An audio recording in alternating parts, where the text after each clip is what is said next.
The year is 1654. The air in colonial Virginia hangs heavy, not just with the scent of curing tobacco, but with the unspoken weight of a question.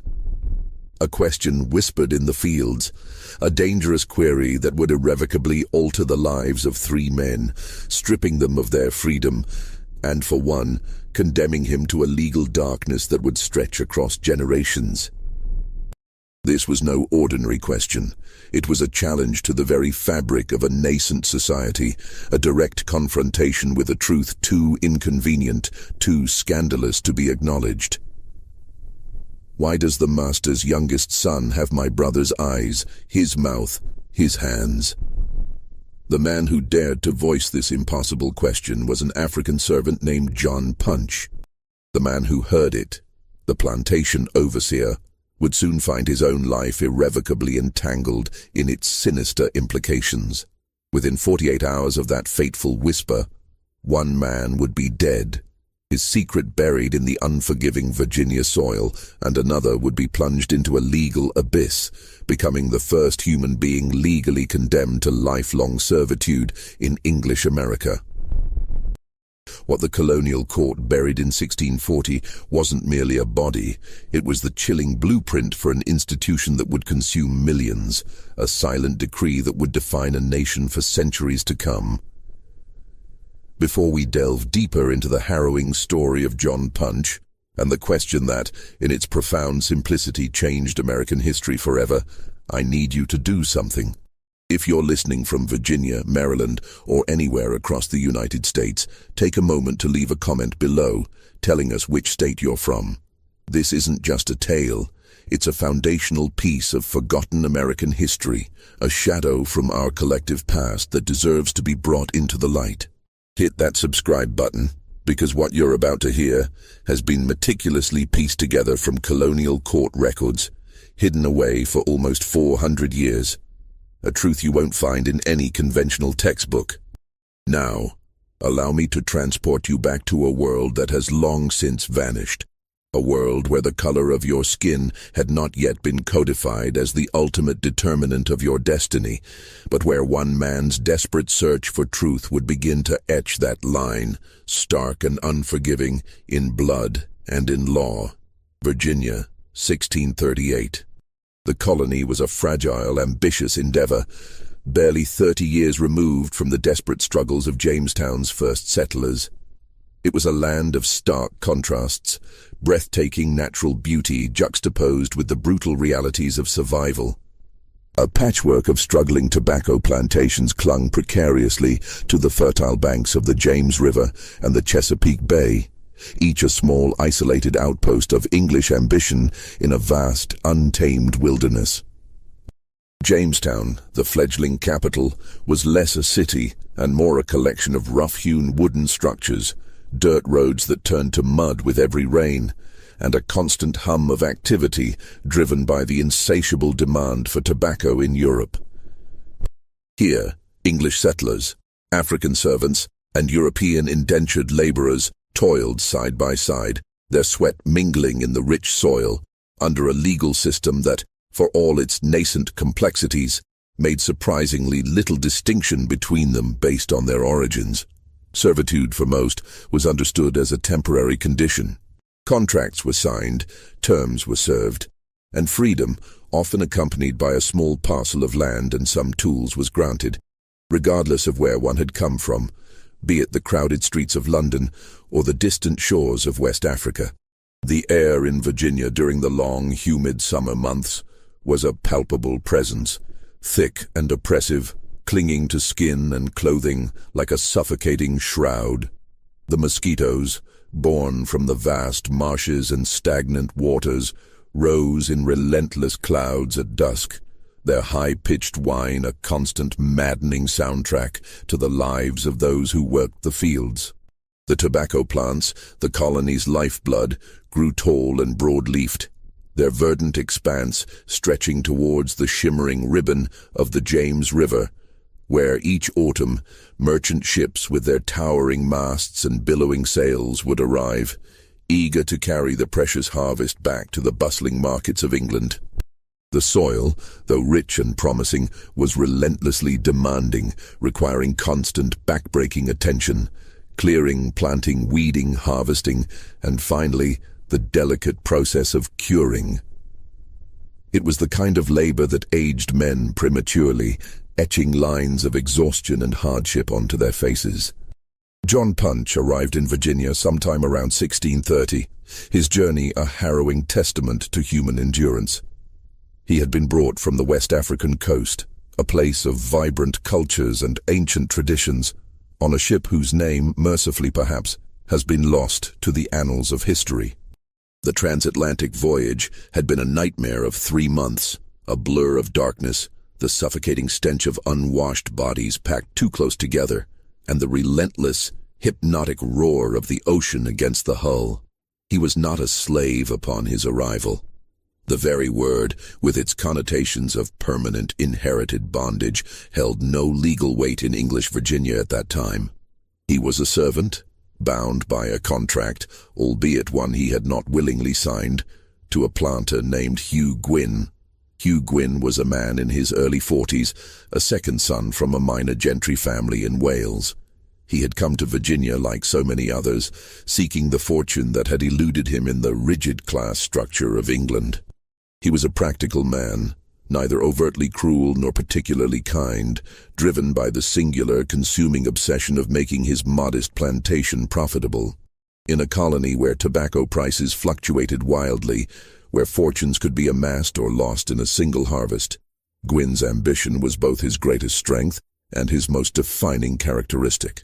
He lived with his wife Eleanor, a pale, quiet woman who rarely ventured beyond the confines of the main house, and their 3 children.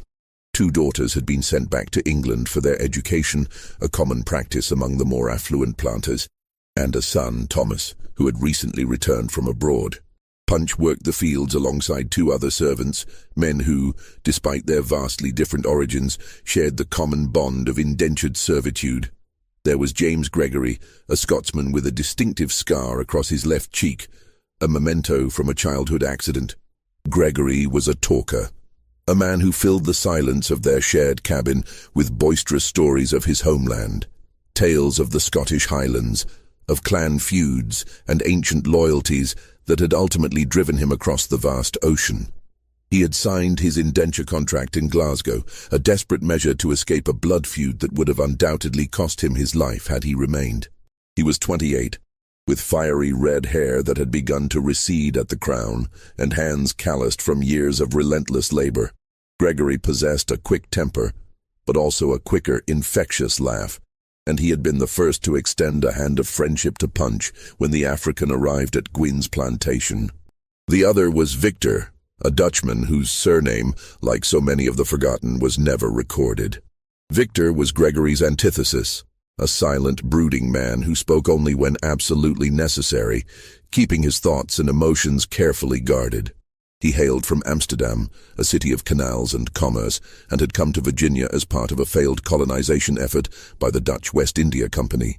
When the venture collapsed, Victor, burdened by debt, had sold himself into servitude to settle his accounts. He was 32, tall and lean, with pale blue eyes that seemed to observe everything while revealing nothing of his inner world. Victor had a peculiar habit of carving small wooden figures in the evenings, his knife moving with practiced precision, shaping animals and faces from scraps of wood, a silent testament to a hidden artistry. Punch, in his mid-20s, was lean and powerfully built, his quiet demeanor masking a sharp intelligence that made him invaluable to Gwynn. He possessed an innate understanding of the land, able to read the subtle shifts in the weather, predict the optimal time for the tobacco harvest, and mend broken tools with an almost intuitive skill. He had learned English remarkably quickly, absorbing the language from the other servants and the terse commands of the overseers in the fields. He was a man who kept to himself, yet commanded a quiet respect from his fellow laborers. Gregory, with his characteristic insight, once remarked that Punch had a way of seeing things others missed. Victor, ever laconic, simply called him the Watcher. The Gwynn plantation, though modest by the standards of the wealthier planters, was a self-contained world. 40 acres of cleared land, the main house built of wood and brick, the 2 servant cabins, and the essential tobacco barn where the harvested leaves underwent their transformative cure. Behind the main house, a vegetable garden, meticulously tended by Eleanor Gwynn and an elderly servant woman named Bess, provided sustenance. A small orchard of apple trees, planted when the plantation was first established, offered shade and fruit. The James River, wide and slow-moving, a ribbon of brown water reflecting the vast Virginia sky, was visible from the fields, a constant reminder of the distant world beyond their isolated existence, a world connected by the ships that plied its waters. But beneath the veneer of daily toil and the rhythm of the seasons, something else festered on that plantation, a subtle, insidious unease that gnawed at John Punch every waking moment. Hugh Gwynn's youngest son, a boy of about 12 named Thomas, had recently returned from England, where he had been sent to live with relatives. The boy was undeniably English in his pallor, with light brown hair and a narrow, aristocratic face. Yet his eyes, his mouth, the very shape of his hands, they were unmistakable. They belonged to someone else. Punch had a brother. His name was Kofi, and he had been taken from the same village in West Africa, torn from their family by the brutal efficiency of slave traders. They had been separated on the coast, sold to different ships, and brought to Virginia 2 years before Punch. After his own arrival, Punch had spent agonizing months searching for news of Kofi, asking every African servant he encountered if they had seen a man with his brother's distinctive face, his resonant voice, his particular way of moving. He found him in the spring of 1636. Kofi had been working on a neighboring plantation owned by a man named William Evans. Evans was a formidable figure in the colony, a wealthy planter who served in the colonial assembly, a man of considerable influence who owned over 200 acres of prime tobacco land. The reunion between the brothers had been agonizingly brief, a stolen hour on a rare Sunday afternoon when both plantations had granted their servants a precious day of rest. The 2 brothers had sat beneath the sprawling branches of an ancient oak tree that marked the boundary between the 2 properties, and they had spoken in their native language, the words tumbling out in a torrent of emotion, memory, and shared sorrow. Kofi had changed. His hands, once smooth and strong, were now scarred and calloused from relentless fieldwork.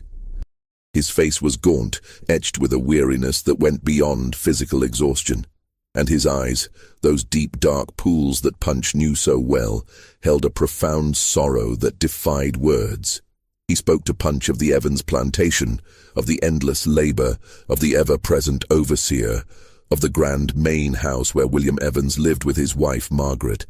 Margaret, Kofi mentioned, was a woman of striking beauty, but also, it was whispered, a woman of profound loneliness. Kofi didn't elaborate much on Margaret Evans, but there was a subtle shift in his voice when he spoke her name, a fleeting shadow that crossed his face, which stirred a deep, unsettling unease within Punch. Punch saw his brother only twice more after that first reunion.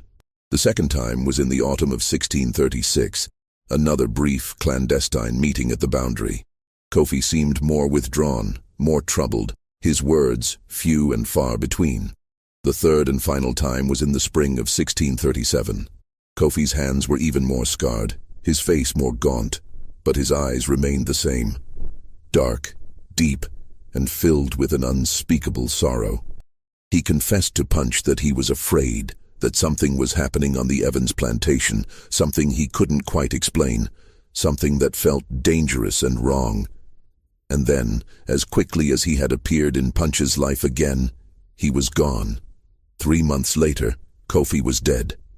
The official cause, as recorded in the colonial register, was fever, a common enough ailment in the Virginia summer, when the oppressive heat and the swarms of mosquitoes brought sickness that could fell a man in mere days.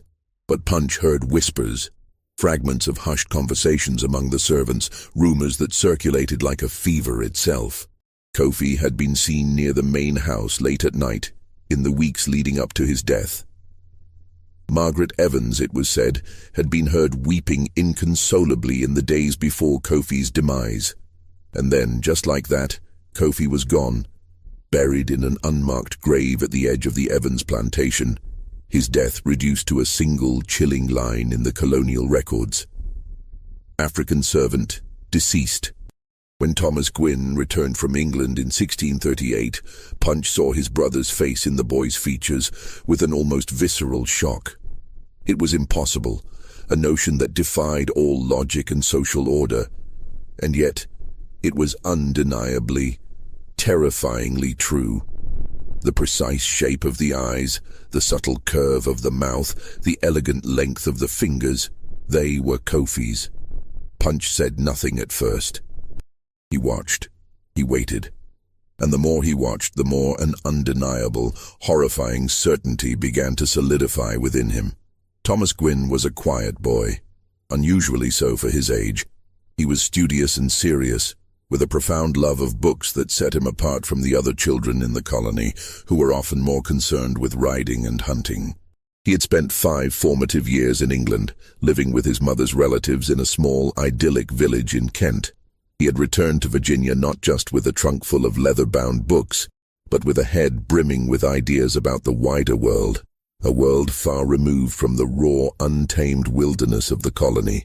He was unfailingly polite to the servants, never cruel, and he possessed a peculiar habit of observing them at their work with a curious, thoughtful expression that, for Punch, was deeply unsettling. The boy's eyes were dark, a shade deeper than his father's, darker even than his mother's. His hands were long and graceful, with fingers that seemed almost too delicate for the rough, demanding work of a plantation. And his mouth, when he allowed himself a rare, fleeting smile, curved in a way that Punch had seen only once before, on his brother's face. Punch, driven by an instinct he could not suppress, began to ask subtle questions. He spoke to the other servants, particularly those who had been in Virginia longer, those who possessed an intimate knowledge of the colony's intricate web of gossip and secrets, whispers that circulated through the isolated plantations like a persistent, unseen wind. He learned that Margaret Evans had indeed given birth to a son in 1626, a boy who had been sent to England almost immediately after his birth, supposedly to be raised by distant relatives. He learned that William Evans, the powerful planter, had been conspicuously absent from his plantation for several months prior to the boy's birth, traveling to England on what was described as important business. He learned with a chilling certainty that Margaret Evans had been seen in the company of Kofi, the African servant, in the months leading up to the boy's conception.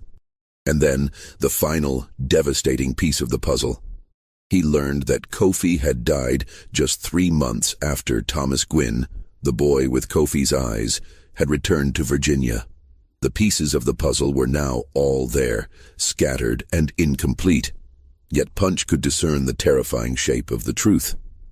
And the truth, in its raw, unvarnished form, was impossible, dangerous, and utterly unthinkable in the rigid, nascent social order of colonial Virginia. It was late September 1638, and the tobacco harvest was reaching its feverish peak. The air, thick with humidity, hung heavy and still, a suffocating blanket over the land. The fields, stretching endlessly under a pale, washed-out blue sky, buzzed with the incessant drone of insects, a relentless symphony of summer. The sun beat down with an almost malevolent intensity, its rays baking the earth and searing the skin, making the already arduous work almost unbearable. Punch, Gregory, and Victor toiled side by side, their movements synchronized by years of shared labor, cutting the broad, sticky tobacco leaves and carefully hanging them in the cavernous barn to cure. The leaves were heavy, coated with a viscous sap that stained their hands a deep brown and soaked their rough clothing with sweat. The air was pungent with the sweet, earthy aroma of the drying tobacco, a smell that permeated everything, clinging to their skin and hair. The overseer, Robert Sweet, watched them from the meager shade of a lone, gnarled oak tree at the edge of the field. Sweet was a man forged in the crucible of colonial hardship, thin and wiry. His face like weathered leather, his eyes perpetually narrowed against the sun. His voice, when he chose to use it, was a sharp, cutting instrument that could slice through the din of the fields. In his late 30s, Sweet had once been an indentured servant himself, a man who had clawed his way up to a position of authority through a potent combination of ruthless efficiency and unwavering loyalty to Hugh Gwyn. He carried a stout stick, not typically for beating. Gwyn, for all his pragmatism, did not condone overt brutality, but for pointing, for emphasis, for asserting his absolute control. He wore a wide-brimmed hat, its felt stained with sweat, to shield his face from the relentless sun, and his eyes, perpetually scanning, were always moving, always watching, always calculating. Sweet had cultivated a formidable reputation throughout the colony. He was known as a man who delivered results, who could extract more labor from servants than any other overseer, who possessed an uncanny ability to sniff out trouble before it could fully materialize. He was also whispered to be a keeper of secrets, a man who knew things about the planters and their families, intimate details that, if revealed, could shatter reputations and utterly destroy lives. Sweet was not a man to be crossed, and every soul on the Gwyn plantation understood this unspoken truth implicitly. Punch had maintained a profound silence all morning, his thoughts a tumultuous storm beneath his calm exterior. But the question, a dangerous burning ember, had been smoldering within him for months, threatening to consume him. It was the kind of question that could earn a man a brutal whipping, or far, far worse. But he could no longer contain its explosive power. The sight of Thomas Gwyn earlier that morning, strolling through the fields, his dark eyes observing the servants at their toil, his long, delicate fingers idly turning the pages of a book, had been the final, unbearable catalyst. Punch had seen his brother, Kofi, in every subtle line of the boy's face, in every unconscious gesture, and the crushing weight of the secret, the impossible truth, had become an unbearable burden.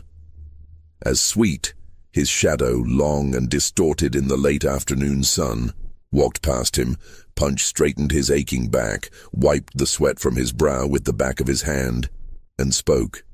His voice, though low, was steady, imbued with a quiet, desperate resolve.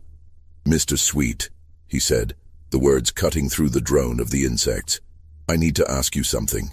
Sweet stopped abruptly, turning slowly, his eyes narrowing with immediate suspicion. The other servants nearby, Gregory and Victor, their movements momentarily frozen, and two others, a young Englishman named Peter and an older African named Samuel, all ceased their work, their gazes fixed on Punch. The air seemed to grow impossibly heavier, the buzzing of the insects suddenly amplified, a deafening roar in the sudden silence. "What is it, Punch?" Sweet's voice was flat, devoid of any discernible emotion, a dangerous calm. Punch hesitated for a fraction of a second. Then, with a surge of courage born of desperation, he uttered the words that would shatter his world. "The boy, young Master Thomas. Why does he look exactly like my brother?" The words hung in the oppressive air like a noxious smoke, thick and suffocating. Gregory's eyes widened in disbelief and terror, and he instinctively took a step back, as if to distance himself from the impending catastrophe. Victor's hand, gripping the sharp tobacco knife, tightened until his knuckles were white. Peter and Samuel exchanged quick, fearful glances, their faces paling visibly. Sweet's face, initially pale with shock, rapidly flushed a deep, angry red. He took a menacing step towards Punch, his stout stick, usually a tool of direction, now raised slightly, a silent threat. "What did you say?" Sweet's voice was barely a whisper, yet it carried an immense, chilling power. Punch, despite the tremor that now ran through his body, did not back down. His gaze met Sweet's, unwavering. "My brother, Kofi, he worked for Mr. Evans. He died last year. The boy has his face, his hands, his eyes. I need to know why." Sweet's jaw clenched, a muscle twitching violently in his cheek. He darted a quick glance around the field, as if desperately checking to see who else might have overheard the incendiary words. The other servants, though pretending to resume their work, were clearly listening, their faces a tense mixture of fear and morbid curiosity. Sweet then leaned in close to Punch, his voice a venomous hiss, barely audible above the insects. "You don't ask questions like that, Punch. You don't even think them. You understand me?"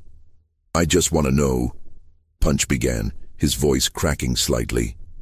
"You want to know?" Sweet's voice suddenly rose, shattering the fragile calm, and the other servants flinched, recoiling from the sudden outburst. "You want to know why a white boy looks like your dead brother? You think that's a question you get to ask?" His eyes, usually cold and calculating, now blazed with a dangerous fury.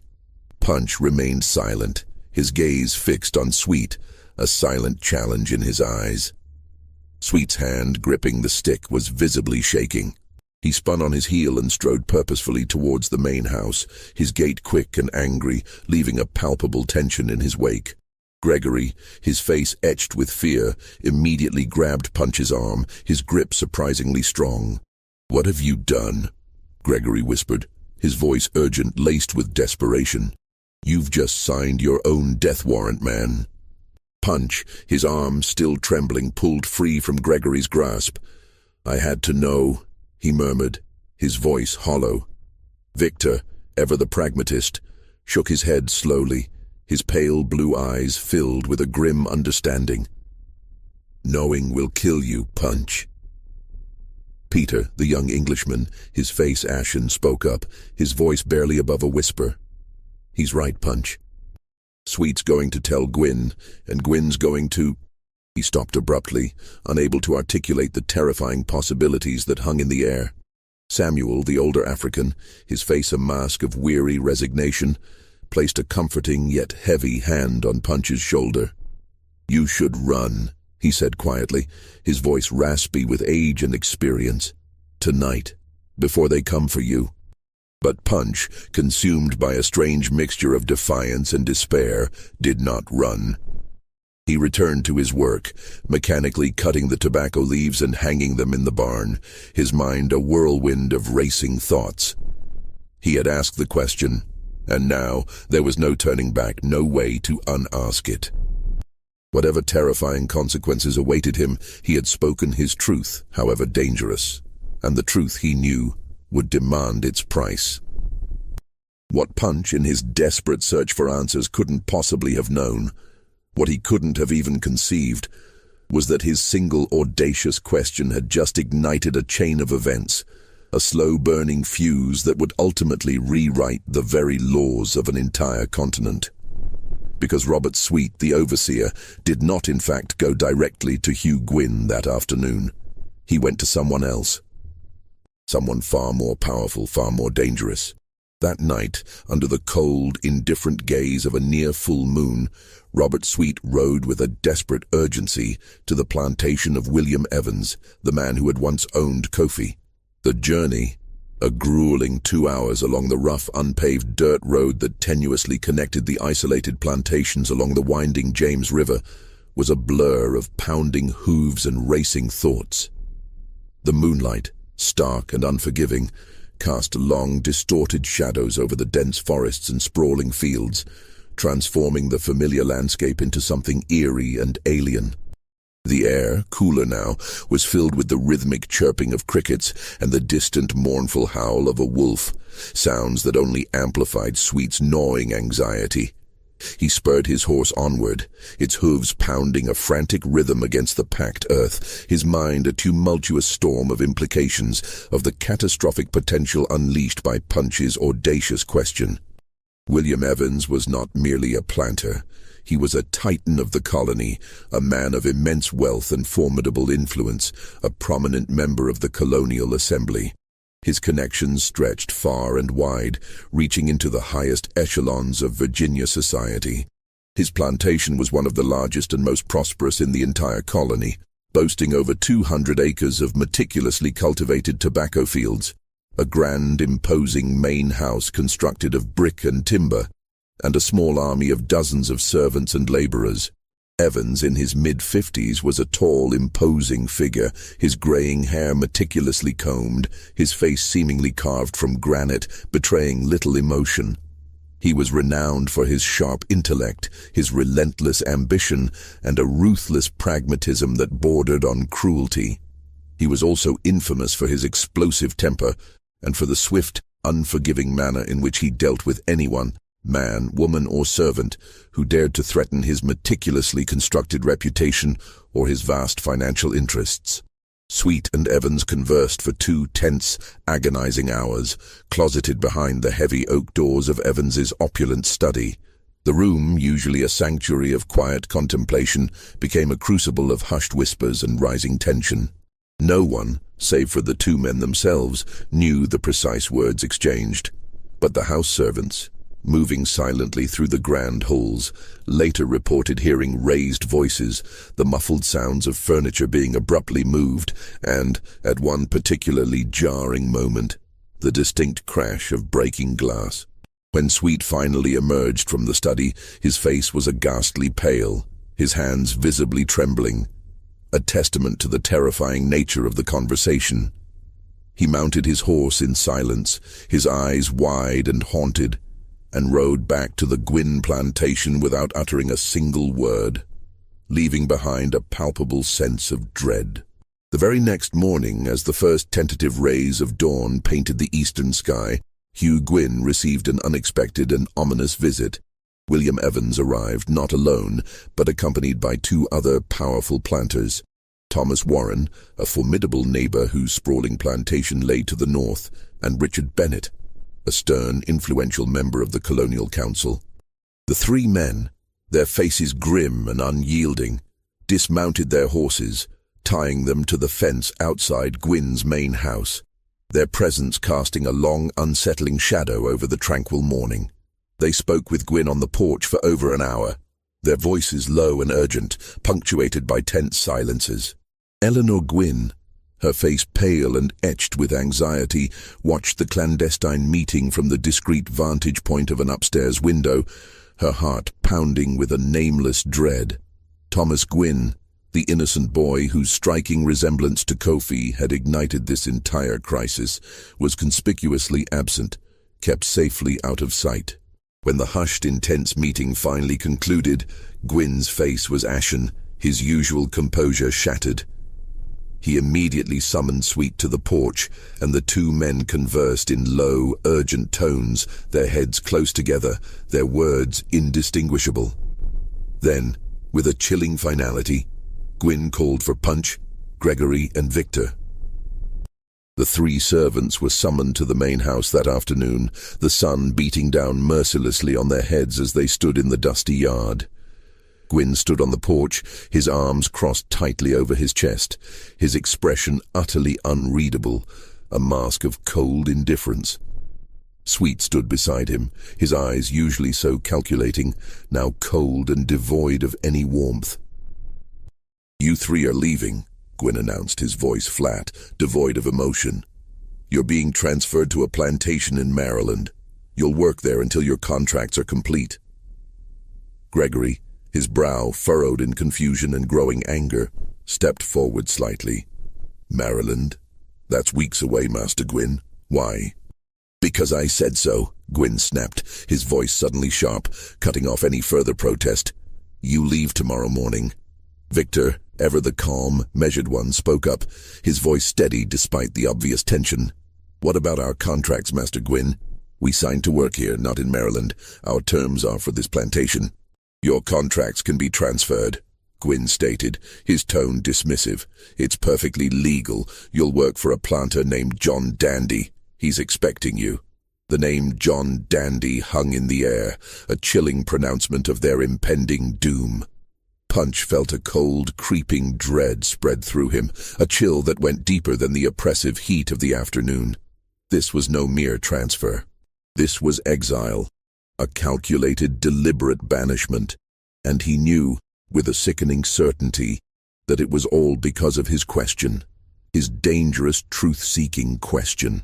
That night, the 3 men huddled together in their cramped, dimly lit cabin, the single flickering candle casting dancing, distorted shadows on the rough-hewn walls. Gregory paced back and forth like a caged animal, his face flushed with a mixture of anger and desperate fear. Victor sat on his bunk, his knife moving with practiced, almost meditative precision as he carved a piece of wood, his expression thoughtful, his pale blue eyes distant. Punch sat on the dirt floor, his back pressed against the cold, unforgiving wall, his mind a frantic whirlwind of racing thoughts, desperately searching for a way out. "We can't go to Maryland," Gregory declared, his voice hoarse with desperation.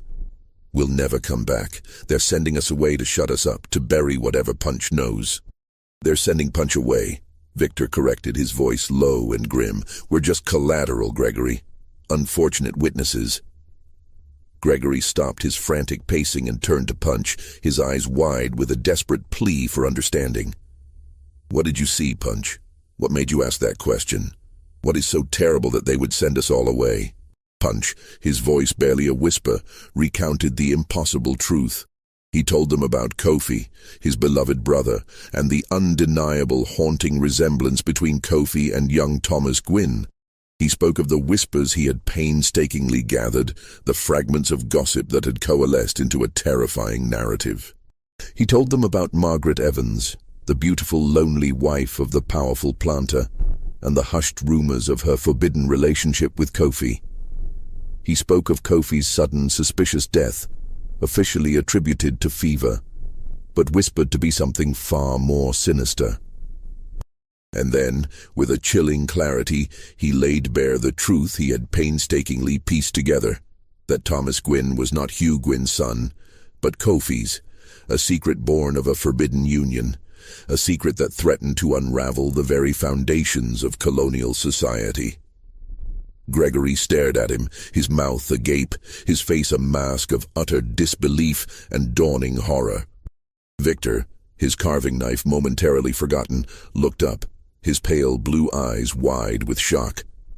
"Jesus Christ," Gregory whispered, the blasphemy escaping his lips almost unconsciously. "You're saying the boy is half African? That he's Kofi's son?"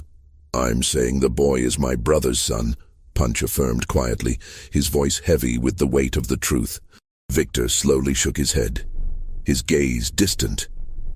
"If that's true, Punch, and if anyone ever finds out, it will destroy the Gwynn family, and the Evans family, and probably half the powerful planters in Virginia. It would be a scandal that would shake the colony to its very core. That's why they're sending us away," Gregory concluded, his voice filled with a grim certainty. "They're going to bury this secret, and they're going to bury us with it, far away in Maryland where no one will ever hear us." Punch looked at the two men, his eyes filled with a desperate resolve. "We have to run," he stated, his voice firm. "Tonight, before they can take us." Gregory, after a moment of stunned silence, nodded decisively. "Tonight." Victor, after a long, thoughtful pause, his gaze fixed on the flickering candle flame, finally nodded as well. "Tonight," he echoed, his voice a low, determined rumble. They vanished into the pre-dawn darkness, taking nothing but the worn clothes on their backs and a small, meager sack of cornmeal, their only provisions against the vast, unforgiving wilderness. They headed north, their desperate hope fixed on the distant, elusive promise of Maryland, a land they believed might offer them a chance at freedom, a chance to disappear into the burgeoning population of free laborers. Their plan was simple, born of desperation: reach Maryland, find work, and melt away into anonymity. But they were not alone in the vast, silent wilderness. Robert Sweet, the ever-vigilant overseer, had anticipated their desperate flight. He had sent word ahead, his warnings carried by swift riders, and by the time Punch, Gregory, and Victor, exhausted and terrified, reached the ill-defined border that separated Virginia from Maryland, a formidable group of armed planters, their faces grim and determined, was waiting for them. The capture was swift, brutal, and utterly devoid of mercy. The three desperate men, their bodies aching from days of relentless travel through the unforgiving wilderness, were suddenly surrounded. 6 armed planters, mounted on powerful horses, emerged from the dense undergrowth, their muskets glinting ominously in the pale morning light, their faces hard and unyielding. There was no chance to run, no opportunity to fight. The odds were overwhelmingly against them, their desperate bid for freedom extinguished in an instant. Punch, Gregory, and Victor were roughly bound with thick ropes, their hands tied painfully behind their backs, their hopes crushed. They were then forced to march back to Virginia on foot, a humiliating, agonizing journey that stretched over 3 brutal days. They were given precious little food, barely enough to sustain them, and even less water, their throats parched, their bodies pushed to the brink of collapse. By the time they finally reached Jamestown, the colonial capital, they were utterly exhausted, their skin raw and blistered from the relentless sun, their clothes filthy and torn, their spirits broken, and their hearts filled with a profound, chilling terror. The colonial court convened on July 9, 1640, a date that would forever be etched in the grim annals of American history. The courtroom itself was a small, claustrophobic wooden building, nestled near the bustling, dusty center of Jamestown. It was hot and airless, the oppressive humidity clinging to everything, and the narrow, grimy windows offered little respite, letting in only slivers of weak, diffused light. The room was packed to capacity, a suffocating throng of planters, their faces stern and expectant, curious servants, and a smattering of curious onlookers who had come to witness the spectacle of justice, or perhaps something far more sinister. Punch, Gregory, and Victor stood in the very center of the room, their hands still bound, their clothes filthy and torn, their bodies swaying slightly with exhaustion. The judge, a formidable figure named Sir Francis Wyatt, the governor of Virginia himself, presided over the proceedings. He was a stern, imposing man, his graying hair meticulously combed, his face seemingly carved from granite, betraying not a flicker of emotion. His presence alone commanded an absolute, chilling authority. Hugh Gwynn, Punch's master, testified first. He stood before the court, his posture rigid, his voice steady and controlled, a master of calculated deception. He meticulously described the 3 men as disobedient, ungrateful, and utterly untrustworthy servants. He recounted their flight, painting them as rebellious and defiant, and he demanded, with a chilling lack of remorse, that their terms of servitude be extended as a just and fitting punishment for their transgression. The court listened in a profound, unsettling silence. The only sound, the rhythmic scratching of the clerk's quill as he meticulously recorded every damning word of the testimony. Then, Robert Sweet, the overseer, took the stand. He walked to the front of the courtroom with a deliberate, measured pace, his face a mask of carefully constructed impassivity. He placed his hand on the worn leather of the Bible, his oath a chilling formality. His testimony, delivered with a deceptive calm, was careful, precise, and utterly devastating in its implications. The African John Punch, Sweet began, his voice clear and steady, resonating through the hushed courtroom, asked me a question about my master's son, a question that suggested impropriety. The word impropriety hung in the air, heavy with unspoken accusations, a thinly veiled euphemism for something far more scandalous. A collective murmur rippled through the courtroom, a wave of hushed whispers and shocked gasps. Governor Wyatt, his eyes narrowing to slits, leaned forward, his gaze fixed intently on Sweet. "What kind of question?" he demanded, his voice low and dangerous. Sweet hesitated for a long, agonizing moment, as if genuinely reluctant to speak the words aloud, to give voice to such a dangerous truth. Then, with a theatrical sigh, he finally uttered them. He asked why the boy looked like his brother, a dead African who worked for Mr. Evans. A palpable gasp swept through the courtroom. Wyatt's face darkened perceptibly, a storm cloud gathering in his eyes. He slowly turned his gaze towards Punch, his expression cold, hard, and utterly devoid of sympathy. "Is this true?" he demanded, his voice a low, menacing rumble. Punch, despite the profound fear that now gripped him, met the governor's gaze, his own eyes unwavering. His voice, though quiet, was steady, imbued with a desperate, defiant courage. "Yes, sir. I asked because I wanted to know the truth." "The truth," Wyatt repeated, his voice dripping with contempt, the word a bitter accusation. He then cast a fleeting, significant glance at William Evans, who sat in the front row, his face a mask of carefully cultivated impassivity, his eyes betraying nothing. Then, Wyatt's gaze snapped back to Punch, his voice now laced with a chilling finality. "The truth, boy, is not yours to seek." The courtroom erupted in a cacophony of murmurs and whispers, a wave of agitated voices washing over the proceedings. Wyatt, his face a thundercloud of barely suppressed rage, banged his gavel repeatedly, his sharp commands for order cutting through the din. When a semblance of silence was finally restored, he turned his attention to the other two defendants, Gregory and Victor. "James Gregory and Victor," Wyatt declared, his voice cold and unyielding, "you are guilty of the grave offense of running away from your master. For this transgression, you are hereby sentenced to an additional 4 years of servitude, to be served after the completion of your current contracts. Furthermore, you will each receive 30 lashes, a punishment to be administered immediately as a stark reminder of the consequences of defiance." Gregory's face went ghastly pale, his eyes wide with shock and despair. Victor, his jaw clenched so tightly that a muscle twitched violently in his cheek, closed his eyes, bracing himself for the inevitable pain. Then, with a dramatic, agonizing pause that stretched the tension in the courtroom to its breaking point, Wyatt turned his full, unwavering attention to Punch. The entire courtroom fell into a profound, breathless silence, every single eye fixed intently on the judge, anticipating the pronouncement of Punch's fate. "John Punch," Wyatt began, his voice slow, deliberate, and imbued with a chilling, almost ceremonial finality. "You are guilty of running away from your master, but your crime, Punch, is far greater than mere flight.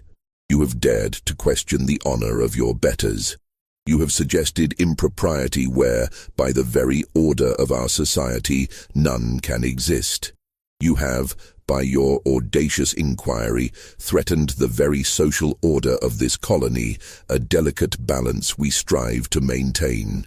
For these grave crimes, for this unforgivable transgression against the established order, you are hereby sentenced to serve your master, Hugh Gwyn, for the remainder of your natural life." The courtroom erupted. A collective gasp, followed by a wave of shocked murmurs, swept through the assembled crowd. Punch stared at Wyatt, his mind reeling, utterly unable to comprehend the horrifying words he had just heard. Life servitude. Not 4 years, like Gregory and Victor, not 10 years, or 20, but life. His entire existence, from this moment forward, irrevocably bound, without hope of freedom.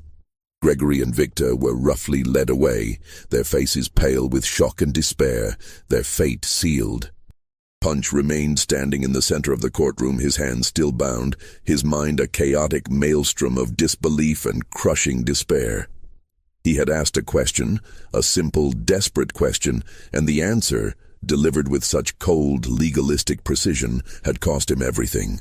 His freedom, his future, his very humanity, all stripped away in a single chilling pronouncement.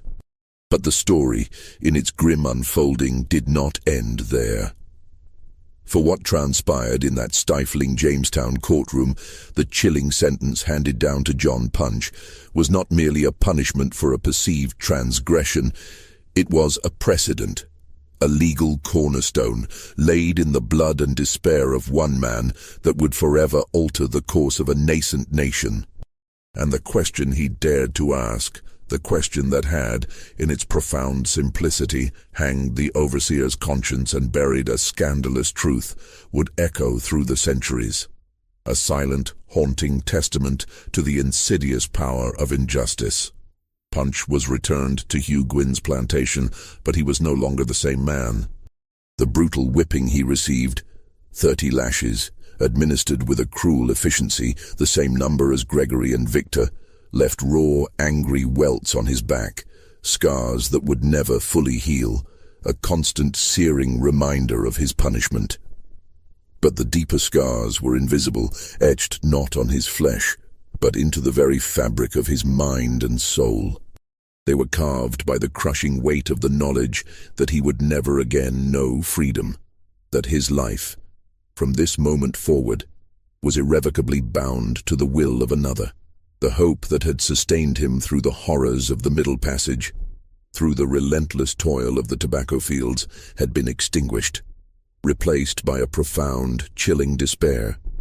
The other servants, once his companions in shared hardship, now avoided him, their gazes averted, their whispers hushed.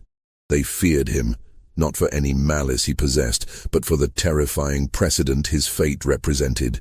They saw in Punch's perpetual bondage a chilling glimpse of their own potential future, a future where the color of one's skin, rather than the terms of a contract, could determine one's destiny. Gregory and Victor, after enduring their own brutal whippings, were summarily sent to work on a different, more remote part of the plantation, a deliberate act of separation. And Punch rarely saw them again, their camaraderie a distant, painful memory. Hugh Gwyn, his master, treated him with a cold, calculated indifference, speaking to him only to issue terse commands, his eyes carefully avoiding Punch's, as if to deny the very humanity of the man he now owned for life.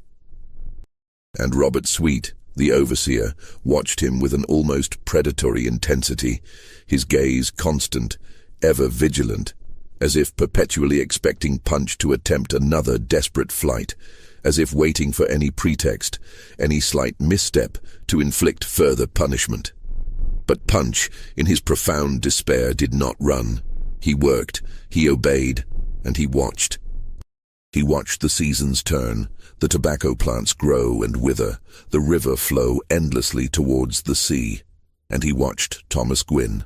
Thomas Gwyn grew older, transforming from a quiet boy into a young man.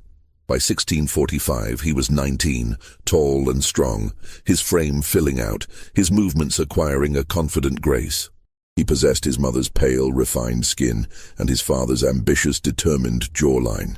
He had completed his education in England, returning to Virginia with the polished accent and sophisticated manners of the English gentry. He was being meticulously groomed to inherit his father's burgeoning plantation, to become a planter in his own right, to marry well into a prominent colonial family, and to produce heirs who would proudly carry on the Gwyn name, securing the family's legacy in the New World. But his eyes, those dark, deep pools that held a peculiar intensity, his hands, long and elegant, his very way of moving, a subtle fluidity in his gait, they were still undeniably Kofi's. Punch saw it every single day, in every fleeting glance, in every unconscious gesture, and every day the burning question, the impossible truth, gnawed at him, a relentless, internal fire. Why? Why did this young man, this scion of a prominent English family, carry the unmistakable features of his deceased African brother? And why, in the cruel calculus of colonial justice, had that question cost Punch his freedom, his very life? The answer, in its horrifying entirety, came to Punch in fragments, pieced together over years of silent observation and hushed whispers. It came from the older servants, those who had been at the Evans plantation, those who remembered the past with a clarity born of fear and resentment. It came from snippets of overheard conversations between planters, their voices lowered, their words carefully chosen, yet revealing enough for Punch's keen, watchful mind to connect the dots. The truth, like a grotesque mosaic, slowly, painfully began to form, each piece a chilling revelation. Margaret Evans, the beautiful, lonely wife of the powerful William Evans, had indeed been profoundly isolated. Her husband, a man consumed by his work, by his relentless ambition, by his singular desire to forge an empire in the untamed Virginia wilderness, was perpetually absent. He was often away, traveling to England on important business, attending the interminable meetings of the Colonial Assembly in Jamestown, or visiting other plantations to negotiate intricate deals and forge strategic alliances. Margaret was left alone in the grand, imposing main house, its spacious rooms echoing with a profound emptiness, her only constant companions the silent house servants. Kofi, Punch's brother, had been assigned to work in the main house. He was intelligent, articulate, and possessed a quiet dignity that set him apart from the other field laborers. He tended the sprawling gardens, meticulously repaired the intricate furniture, and performed the myriad small tasks that kept the vast household running smoothly. Margaret, in her profound loneliness, had noticed him. Over time, their interactions, initially formal and distant, had deepened, evolving into something far more intimate, far more dangerous. Their relationship, born of isolation and a desperate human connection, had been brief, intensely secret, and fraught with immense peril, a union that brazenly violated every rigid social norm of the colony, a transgression that threatened to utterly destroy both their lives and the lives of those around them, if it were ever discovered. When Margaret, to her utter horror, discovered she was pregnant, she was consumed by a desperate, blinding panic. She initially claimed the child was her husband's, conceived during one of his rare, fleeting visits home. But the timing, she knew with a sickening certainty, was wrong. The dates simply did not align. So, in a desperate attempt to preserve her reputation and avert a catastrophic scandal, she made a chilling decision. She would send the child, her newborn son, to England to be raised by distant relatives, far from the prying eyes of Virginia society, far from the damning truth of his parentage. And she would ensure with every fiber of her being that no one, absolutely no one, would ever uncover the secret. But Kofi knew. And when he finally realized the horrifying truth, when he understood that his son, his own flesh and blood, had been cruelly taken from him and sent across the vast ocean, he confronted Margaret. It was a fatal mistake. Margaret, consumed by a primal terror that her meticulously guarded secret would be irrevocably revealed, that her world would shatter, confessed everything to her husband, William Evans. And William Evans, a man of immense power, of unyielding pride, and of ruthless pragmatism, ensured that Kofi would never speak of it again. Kofi's death, officially attributed to a common fever, was no natural occurrence. It was murder, meticulously disguised as illness. His body hastily buried in an unmarked grave at the edge of the Evans plantation. The house servants, those who had been forced to prepare his body for burial, whispered in hushed, terrified tones about the faint, telltale bruises on his neck, about the way his eyes, wide and staring, seemed to be frozen in an expression of unspeakable terror. But no one, absolutely no one, dared to speak openly of what they had seen. No one dared to question the official narrative. The fear of William Evans and the unspoken threat of similar fates silenced them all. And when John Punch, driven by an unyielding need for truth, dared to ask his question, when he threatened to unravel the meticulously constructed lie, the powerful planters, Gwyn, Evans, Sweet, and their influential allies, acted swiftly and decisively. They ensured that Punch would never again be free to speak, to reveal the devastating truth. They manipulated the nascent legal system, twisting its nascent principles to silence him, and in doing so, they inadvertently, chillingly, created a new, far more insidious form of bondage. A bondage not of contract, but of race. Just when we thought we'd plumbed the depths of this colonial horror, the sinister undercurrents in Virginia intensify, revealing layers of deceit and injustice that are almost too chilling to comprehend. If this unfolding narrative is sending shivers down your spine, if the weight of this forgotten history grips you, then share this video with a friend who, like you, appreciates the darkest mysteries of the past. Hit that like button to support our channel and help us unearth more of these hidden truths, and most importantly, don't forget to subscribe and ring that notification bell so you never miss another story like this. Let's continue our journey together as we discover the harrowing climax of John Punch's tragic quest for truth. The year is 1650. A decade had passed since that fateful day in the Jamestown courtroom. 10 long, arduous years since John Punch was condemned to a life without end, a life without freedom. He was now 40 years old. His body, once lean and powerful, now worn and stooped by the relentless, soul-crushing labor of the tobacco fields. His spirit, though unbroken, was hardened by the unyielding weight of injustice, by the constant gnawing despair of his perpetual servitude. His hands, once skilled and nimble, were now gnarled and scarred, the skin thick and calloused from years of gripping hoes and cutting tobacco leaves. His back, once straight and proud, was now permanently bent, a testament to the endless hours spent stooping over the plants. His face, once smooth and youthful, was now deeply lined, etched with the indelible marks of sun, wind, and an unspeakable suffering. But through it all, through the physical pain and the emotional torment, he had not forgotten. The truth, the impossible, dangerous truth, remained a burning ember within him, a silent, defiant flame. One evening, as the sun, a fiery orb, began its slow descent below the western horizon, casting long, distorted shadows across the sprawling tobacco fields, Punch found himself approached by a young servant. The boy, barely 16, was named Samuel. He had arrived at the plantation just 2 years prior, a fresh-faced English orphan who, like so many others, had sold himself into servitude, a desperate escape from the grinding poverty and bleak prospects of London's unforgiving streets. Samuel was a curious boy, unusually so for his age, with an innate intelligence that shone in his bright, inquisitive eyes. He possessed a rare, almost reckless courage, unafraid to ask questions, to challenge the unspoken norms, qualities that, in a painful echo of his own youth, reminded Punch of himself many, many years ago. "Mr. Punch," Samuel began, his voice barely a whisper, trembling slightly with a mixture of awe and trepidation. "Is it true? Did you really ask why the master's son looked like your brother?"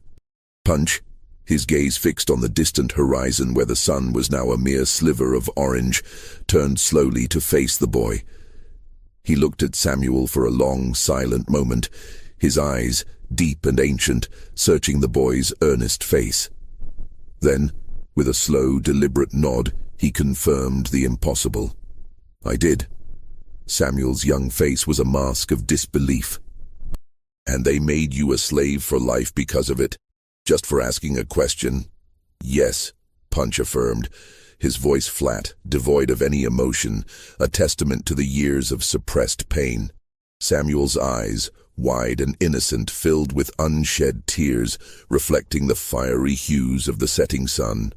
"That's not right," he whispered, his voice choked with a profound sense of injustice. "That's not justice, Mr. Punch." Punch, his movements slow and deliberate, reached out and placed a gnarled, calloused hand on the boy's slender shoulder. The weight of his hand, heavy with years of toil and sorrow, seemed to convey a lifetime of unspoken truths.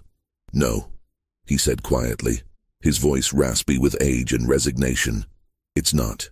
But it's the world we live in now, Samuel. The world they have made." Samuel looked up at him, his face pale in the fading light, his youthful eyes filled with a desperate, unspoken plea. "Will it always be this way, Mr. Punch? Will it always be this way for us?" Punch did not answer. He couldn't. He didn't know. But he knew one thing with an absolute chilling certainty. The question he had asked, the dangerous, truth-seeking question that had cost him everything, was a question that would not die with him. It was a question that would be asked again and again by others who came after him, by those who would suffer under the very system his sentence had helped to forge. And one day, perhaps in a distant, unimaginable future, someone would finally find the answer. Someone would finally speak the truth that had been so brutally suppressed. That night, as the last vestiges of twilight faded and the vast, star-studded canvas of the colonial sky unfolded above him, Punch lay on his rough straw pallet in the cramped, silent cabin. He stared up at the dark, unseen ceiling, listening to the familiar sounds of the plantation settling into its uneasy sleep, The distant hoot of an owl, the rustle of leaves in the gentle night breeze, the soft creak of the cabin walls. His mind, however, was far from peaceful. It was a maelstrom of memories, of ghosts and regrets. He thought of Kofi, his beloved brother, the vibrant, intelligent man torn from his side. The brother he had lost not once but twice. First to the slave traders, then to the planters' dark conspiracy. He thought of the son Kofi had never known, the boy who carried his brother's features, the boy who walked among them, a living, breathing testament to a forbidden love and a brutal murder. He thought of Thomas Gwynn, the young man who, in his innocence, bore the physical legacy of a truth too dangerous to be spoken, a truth that would forever remain hidden from him. And he thought, endlessly, of the question, the simple, dangerous question that had shattered his world, that had irrevocably changed his life, and, in a chilling twist of fate, had laid the very foundation for the institution of slavery in English America. Why does young master look exactly like my brother? The answer, he knew, was buried deep beneath layers of secrets and lies, meticulously constructed by men driven by fear, by pride, by an unyielding desire to protect their reputations and their fragile social order. The answer was written, not in ink on paper, but in the very laws of Virginia, in the cold, legalistic pronouncements of the court records that had condemned Punch to life servitude. It was enshrined in the chilling precedent that would be used again and again to justify the enslavement of millions, to strip them of their humanity, to reduce them to mere property. The answer, in its most visceral form, was in the blood that ran through Thomas Gwynn's veins, the undeniable blood of an African man and an English woman, mixed in a union that the colony, in its rigid adherence to racial hierarchy, could never acknowledge, could never accept, could never forgive. And the answer, perhaps most profoundly, was in the silence. The suffocating, pervasive silence that fell over the plantation whenever Punch's name was mentioned, whenever the events of 1640 were even hinted at. The silence that surrounded Kofi's unmarked grave, a silent testament to a life brutally extinguished, a truth deliberately buried. The silence that would last for centuries, a heavy shroud over a dark, foundational chapter of American history. John Punch died in 1655, still a servant, still bound to Hugh Gwynn's plantation, his life ending as it had been legally defined 15 years prior, in perpetual servitude. His death, like his life, was recorded with a chilling brevity in the colonial register, a single stark line that spoke volumes in its omissions. John Punch, African, deceased. There was no mention of his age, no official cause of death, no acknowledgement of his life, his audacious question, or the profound tragic fate that had befallen him. His existence, in the official records, was reduced to a mere footnote, a statistic. He was buried, as was the custom for those of his station, in an unmarked grave at the edge of the plantation, in a small, desolate plot of land where the other servants, both European and African, were laid to rest. There was no ceremony, no eulogy, no words spoken over his body, no marker, no stone, no cross to show where he lay. Within a year, the relentless Virginia grass had grown thick and wild over the disturbed earth, erasing any visible trace of his final resting place. It was as if John Punch, the man who dared to ask, had never truly existed. But his legacy, though buried and silenced, lived on. The legal precedent set by his case, the chilling distinction of life servitude for an African, while Europeans, even for the same offense, received only extended contracts, became the insidious foundation for the institution of slavery in English America. Within a single generation, the Virginia Assembly, influenced by the very legal framework established by Punch's sentencing, would begin to pass a series of increasingly restrictive laws. These statutes would systematically codify race-based slavery, making it hereditary, permanent, and inextricably linked to African descent. By 1700, less than 60 years after Punch's trial, Slavery had become the undisputed economic engine of the colonial economy, a brutal system of exploitation and oppression that would endure for over 200 years, shaping the very identity and destiny of a nascent nation. The question John Punch asked, the question that cost him his freedom, would be answered with chains, with whips, with the systematic dehumanization of millions, and with centuries of unimaginable suffering. Thomas Gwynn, the young man whose striking resemblance to Kofi had ignited this entire tragic saga, grew up, inherited his father's prosperous plantation, and lived a long, seemingly fulfilling life. He married well, taking as his wife the daughter of another wealthy, influential planter, further solidifying his family's position in colonial society. He had children of his own, heirs who would proudly carry on the Gwynn name, children who would never know the devastating truth about their grandfather, about the African man whose blood, in a cruel twist of fate, ran through their very veins. Thomas became a respected member of the Colonial Assembly, a man of considerable influence and power, a revered pillar of Virginia society. He never knew the truth about his origins, or if he did, if some faint, unsettling whisper of it ever reached him, he never spoke of it. The secret, like a venomous serpent, died with him, buried as deeply and as irrevocably as John Punch's unmarked grave. Robert Sweet, the overseer whose testimony had sealed Punch's fate, disappeared from the colonial records sometime around 1652. His ultimate fate remains shrouded in mystery. Some whispered that he drank himself to an early grave, haunted by the dangerous question Punch had asked, by the chilling knowledge of what he had done, of the role he had played in forging a new kind of bondage. Others speculated that he simply left Virginia, unable to live with the crushing weight of his conscience, unable to face the man he had helped to condemn. His disappearance, like so many other uncomfortable truths of the era, was simply absorbed into the vast, silent landscape of colonial life. Hugh Gwynn, Punch's master, continued to prosper. His plantation grew, his wealth increased exponentially, and he became, by all accounts, one of the most successful and respected planters in Virginia. He never spoke of John Punch, never mentioned the infamous trial, never acknowledged the pivotal, chilling role he had played in creating the legal precedent that would define American slavery. When he died in 1663, he was buried with full honors in the churchyard in Jamestown, his grave marked with an imposing stone that lauded his significant contributions to the burgeoning colony. Eleanor Gwynn, Hugh's wife, lived until 1670.